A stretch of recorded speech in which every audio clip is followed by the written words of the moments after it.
Well, hey everyone, Hudson here. This video is really about sharing with you the ways that I've changed how I set up my Nikon Z9 for shooting, particularly handheld, moving around, sports and action, standard kind of knock around shooting modes. Just, over the past year since I put out my original setup video guides, I've just changed the way I've used it, from shooting hundreds of thousands of frames from the jungles of Costa Rica to the Rockies and Cascades and Sierras and Baja, working with a bunch of different photographers with the Z9. And then Nikon coming out with a bunch of firmware updates that enabled new options. I've just changed how I use the camera a little bit. So I'm going to walk you through the way that my menu settings have changed since I did my original setup guides to each of the menu banks that I use. Now, if you haven't watched those, I really kind of think of them as a prerequisite. First, I did 4 different videos, one for each set of banks. And first 2 banks are basically handheld, moving around with the camera modes for shooting, just your standard knock around settings. That's the bank A settings. And I go through all of the different menu structures and settings in the camera. It's a longer format video to get your base setup. And then the B, C, and D banks are each for individualized shooting modes. So I'm going to go ahead and link that setting banks A video here, and I'm going to link all of the videos in this video's description, along with a video that really explains how the shooting banks and custom setting banks work and how to think about them and back them up in your camera. That's all. If you click this video's title or show more, you can get links to all of those videos. Again, this is just firmware 3.0 on a year later, how I'm working with the camera. And the big changes, the big headline changes, are the ability to just change autofocus and settings modes really quickly with a button press if your situation changes suddenly. So in my knock around shooting mode, I use the new, since I think it came out in firmware 2.0, recall shooting functions hold capability to just quickly flip into an action shooting mode from wherever I happen to have gotten in my standard knock around shooting mode. And how do I do that? Well, let me show you. I'll walk you through how my control layout has changed a little bit with this camera, but the primary thing that it enables is the ability, let's say I'm running around here and I'm in manual mode. This is another thing I've done. I've sort of flipped into using manual mode instead of aperture priority and shutter priority when I'm in handheld modes, just because this camera enables me to work with longer lenses and focus in ways I never could before, and I find myself wanting to change aperture to get more than one subject in focus at the same time, or change shutter speed when things are moving faster or slower. And I just run auto ISO and keep an eye on the ISO.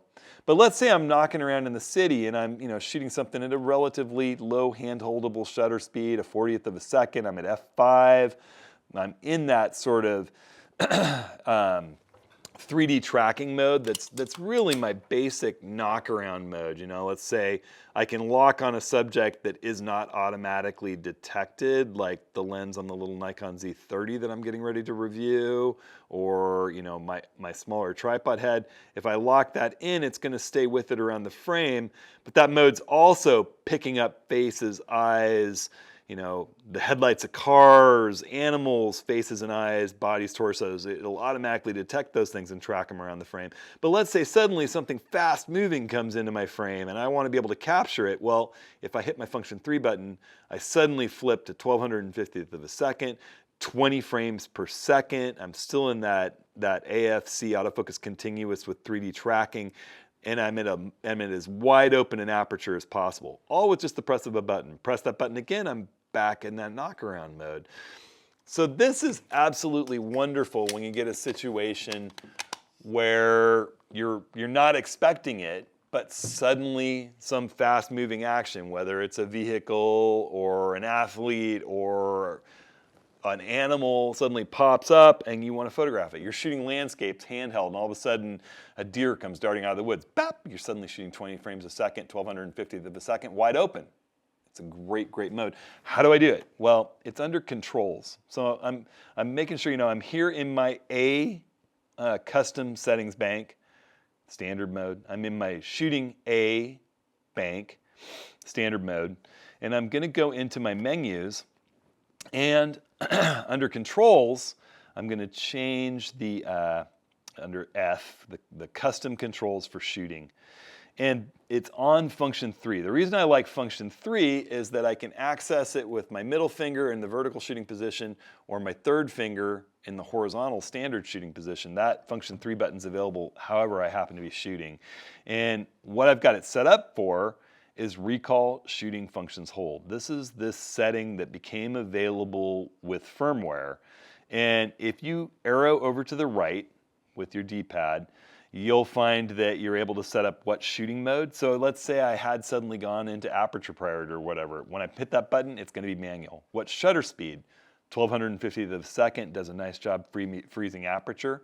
Aperture, f1. I don't even have any lenses that go to f1 at this point. So as wide open as possible. It's going to get as close to f1 as possible.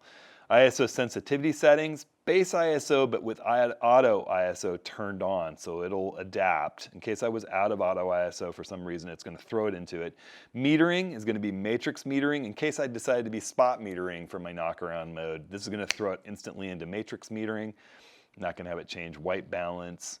The AF area mode is 3D tracking. The AF subject detection is auto. In case that way, it's going to work for people first, animals second, vehicles third. Those are the things it's going to be looking for in that order. And release mode, 20 frames per second.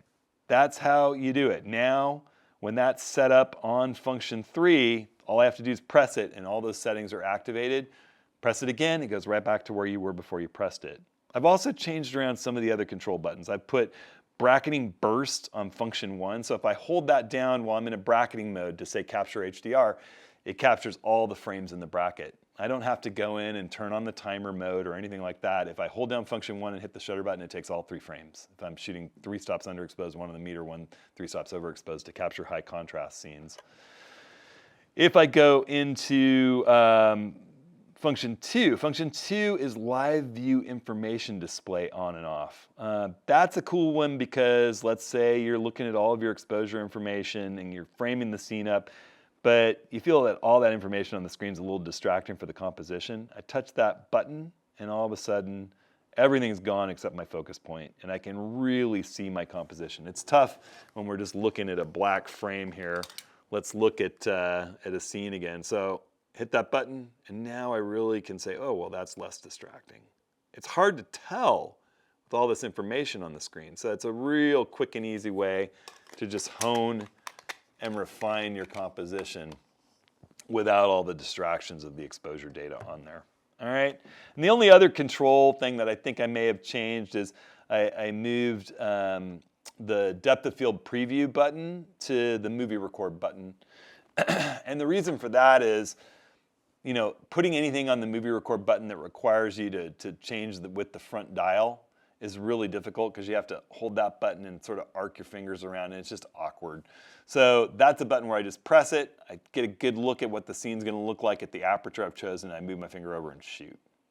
So it's really, really handy for sun stars. Okay, so we've taken a look at all of that. Let's jump in and let's have a look at what's going on in my action shooting bank. I've changed things around a little bit in there, and I'm actually going to dive into my mind menu. My mind menu is accessible by function 4. That's unchanged from my original setup. It takes me to the top of the mind menu. And I actually just want to dive into my menu really quickly here and turn my power delay in the menus down to 10 minutes so it stops constantly kind of timing out on us while we're doing this video. All right, so in my action, sports, wildlife, shooting in custom settings B, I've changed things dramatically. And I'll talk you through really quick what I've done. I'll give you an example sort of looking at a scene, but I still am using wide area autofocus to acquire erratically moving subjects. Subjects that are a little bit bigger than that 3D tracking point that I have in my standard mode, or not bigger, but moving a little fast to be able to move that point around and catch. Say a bird coming into the scene in flight, large in the frame. I want a little bigger autofocus area like this wide area to pick up that subject automatically. So if I'm looking for it in the top right corner of the frame, this is a bigger point to pick it up with. Once I pick up that subject, I can if I see the automatically detected subject in the box, like an eye or a head or a face or a car, if I'm in vehicle mode, you'll see a little square drawn around your subject and you can hit the back button. I used to have it on the shutter. I've moved it off the shutter now. I put it on the back button. I can lock that subject inside the box. But if it travels outside the box, I'm no longer tracking it. It's only tracking things that are inside the box. And this can also be handy if you've got a number of subjects moving around and you want to identify which one's important to you. Think about players on a field, potentially. You're telling the camera, that's the player that matters to me. You keep that box on them. Once they see that player's head, torso, eyes, whatever it happens to be, you can hand that off to a 3D tracking point, and I have that set to be on my lens function button now. Instead of it being from the shutter button with wide area to the back button with 3D tracking, which lets it move all over the frame, I can hand it off to the lens function button. Any lens that I want to be doing fast sports and action with has a lens function button. My 105 macro that I'm using right here, my 24 to 120 has a lens function button, my 100 to 400 and 800 millimeter lenses both have two lens function buttons, including ones every 90 degrees around the front of the lens where you hold it with your hands, where it's nice and accessible wherever you happen to be holding the lens, vertical, horizontal. So it makes it easy to lock, to transfer. It's called hybrid handoff. We're transferring that wide area tracked subject inside the box over to a 3D point that can move all over the frame. Well, how does that work? So I think the easiest way to explain it is to show you some video that I've captured of photographing my kids. So the same with wildlife. You're in that wide area mode. You can move that wide area box around, and when it picks up a subject, you'll see a little square drawn around it. And the minute that you see that little square drawn around it, if you hit the back button AF on, it'll lock it inside that box, but it only looks for subjects inside that box. Now that can be really handy if you're shooting sports and action or a bird or a piece of wildlife where there's more than one subject and you're saying, I'm gonna put the box on the subject that matters to me and lock that subject's eyes. It also is great if you have a erratically moving subject, it sees their eyes, you can lock it with AF on, but then having the ability to override via hybrid handoff over to that lens function button and have it lock 3D tracking enables that subject to move all over the frame. It suddenly is not limited to the box. So once you've identified the eyes, the face, the head, the car that you want, you lock it and then transfer it. Now, there are times where the auto area, whether the wide area with its automatic subject detection doesn't see the subject. Maybe it's not moving very fast. Maybe it's too small and far away. Maybe there's a really distracting, busy background that's giving the autofocus system a little bit of trouble, figuring out exactly what is it that you're after. Well, that's where I've changed using that same recall shooting functions hold that we used in the standard setting to be able to flip into a manually directed focus point where it's not going to be looking for automatically any subjects, and you can lock that subject manually. And the way that I do that is with my function 3 button. So if I press that function 3 button, it converts, for me, that wide area on the back button into single point autofocus on the back button. Now, some people seem to prefer dynamic area and the small dynamic area point where it captures a little bit more, it's a little more flexible with moving subjects.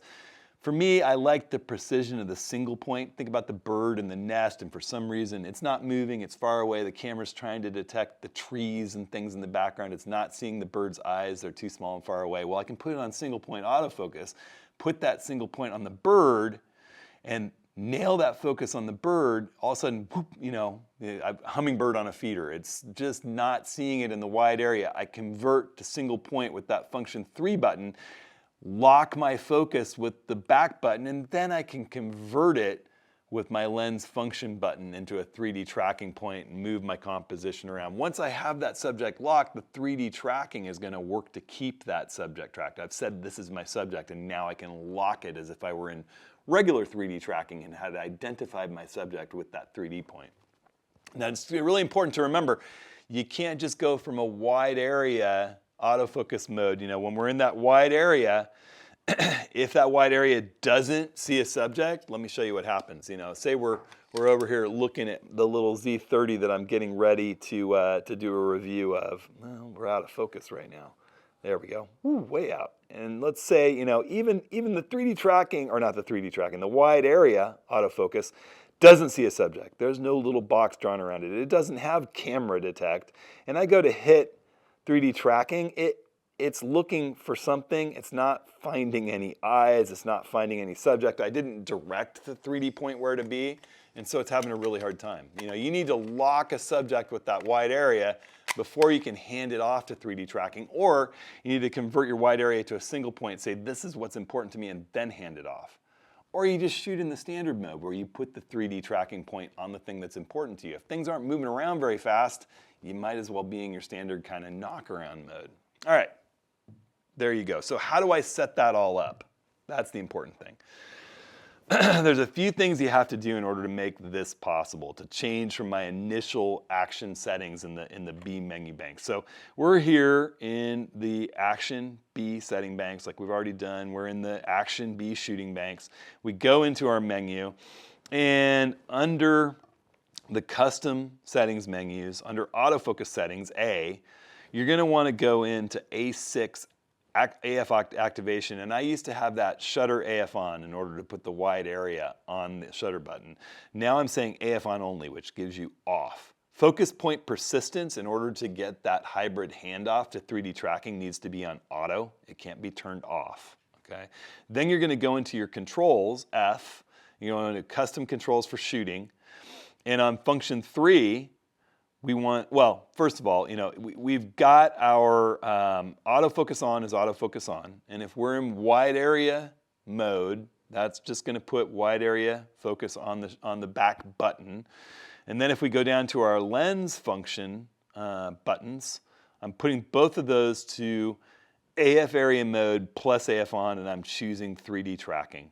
Now, why would I put it on both buttons? Well, some lenses that I sometimes work in sports and action with, or tracking little subjects that are moving, are this 105mm macro, which only has a lens function 1 button, or my 24-120 that only has a single lens function button.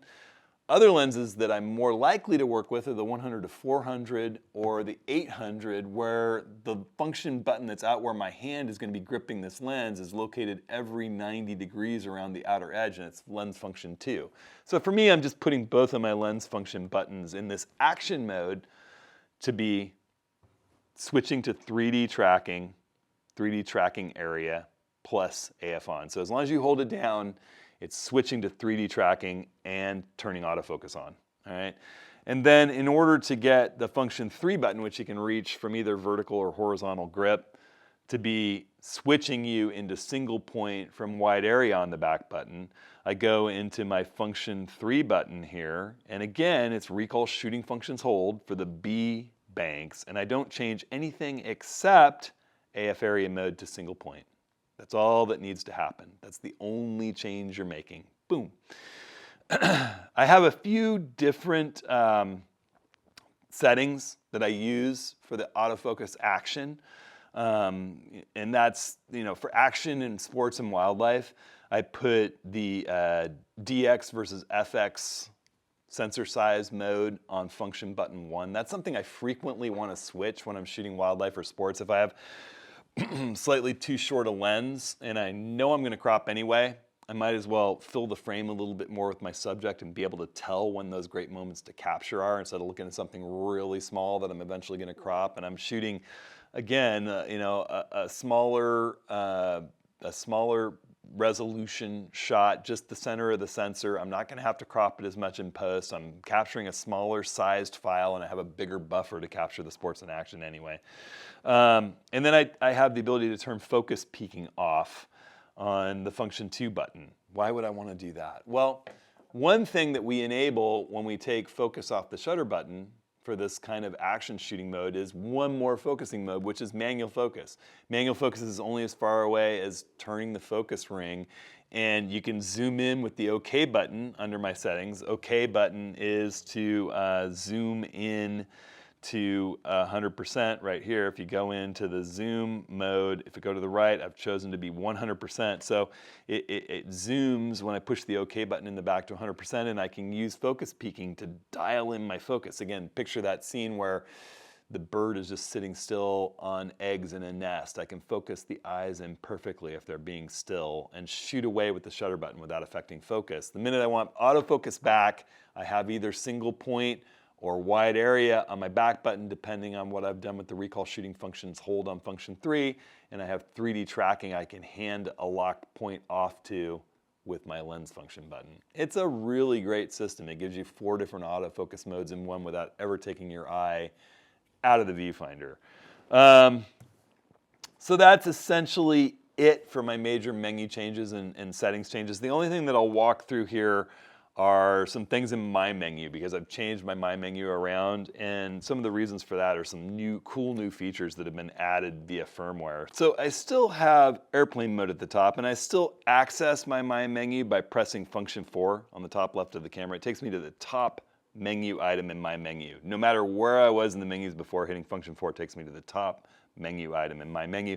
And I still have airplane mode up there because it doesn't have any options, sub-options. If I was to set self-timer up there, when I hit that function board, it would take me inside the sub-options. It's just a weird quirk with the Z9. I like airplane mode at the top. I can turn off all the transmissions if I want. Self-timer mode, I still have controls over my self-timer. Delete is something that I've added because of a way that I now protect images that matter to me when I'm shooting sports and actions in burst mode. I'll go through, look through the burst, mark the ones that are best, and delete all the rest as I go. So you can protect images from deletion, and instead of formatting the card, you can delete all the pictures on the card. That's nice to have there, easily accessible. Save and load menu settings. That's the way I store a start point based on all of my bank settings. Again, I talk about that in that video that's linked in this video's full description all about banks.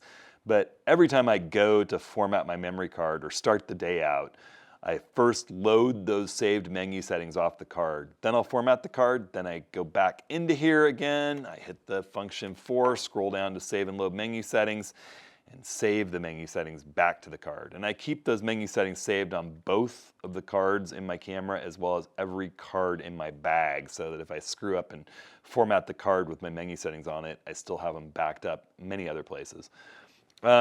Pre-release capture options. What is pre-release capture? Well, that's something that they added via firmware when you're in those high-speed JPEG capture modes. So if you're in the 30 frame per second JPEG full resolution, if you're in the 60 frame per second 20 megapixel JPEG capture, or the 120 frame per second 6 megapixel capture mode, you can tell the camera that if I hold the shutter button down, I would like you to capture a half a second of images before I actually push the button, and up to a little more than 3 seconds after I push the button. So as it's set right now, if I'm watching for something to happen like lightning, and then it happens and I have the button half pressed, then press it all the way when it happens, it'll back up and store half a second of images in the burst mode that you're set in before you push the button, and it'll store a second of images after you let the button go. Pretty crazy. Lets you capture things that are really difficult to time. The bullet going through the glass, the water droplet bouncing up out of the sink. There's a lot of different potential things that are cool. High-res zoom. What is that? There's an on-off switch that's in the video menu, and then there's a setting for how fast it happens that's in the custom settings. That makes no sense that they're separated in 2 different menus to me, so I put them both in my menu. The high-res zoom does this insane thing when you're filming, when you're in video mode, and if you're shooting at 4K or smaller resolution, not up at 8K, when you're shooting 4K or 1080p, it will downsample that full 8K sensor and be creating a 4K video from the entire sensor, but you can now digitally zoom into just the center 4K of the sensor, so you can get a 2 times zoom effect, smoothly transitioning from downsampling 8K to shooting straight 4K, and somehow doing the differential downsampling of every single frame as it goes between in a nice, smooth, controlled way that makes it look as if you're zooming into the lens's projection. So even with a fixed lens like this 105 macro, I could be filming on my entire sensor and hit either the function 1, function 2 button in my video mode, or the D-pad on the back, or use a lens control ring depending on my settings, and just look like I'm zooming right into a 210 millimeter projection just by cropping into the center of the lens. Pretty crazy, pretty smooth, an amazing video effect, and an amazing, just sort of mind-bending thing that they can have that much processing power harnessed to pull it off. Focus peaking on and off, location data, whether I want to be letting people know the location on the image or not. Connect to smart device, that's nice for transferring files. Focus tracking, that's just how persistent the focus is if it's interrupted, like someone runs behind a post or a tree. Warm display colors off and on. There's times when I'm out shooting the Milky Way and I really like having the warm display colors to save my night vision, but then I want to see what my image looked like. I can just easily flip that on and off. Save focus position. This is one where you'd say, well, why would you want to turn that off and on? And that's a really good question.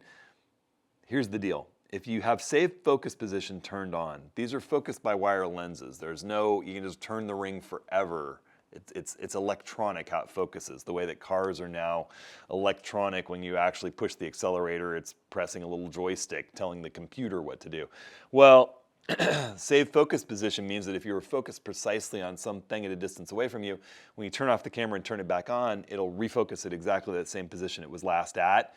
If you turn it off, what happens with Nikon Z lenses is it focuses at infinity. And I've tested that in some situations like Milky Way shooting, and it's pretty amazing how it just immediately focuses to infinity. So if you bump the focus while you're shooting at night, you can just turn the camera off and back on if the save focus position's turned off, and it'll go right to infinity.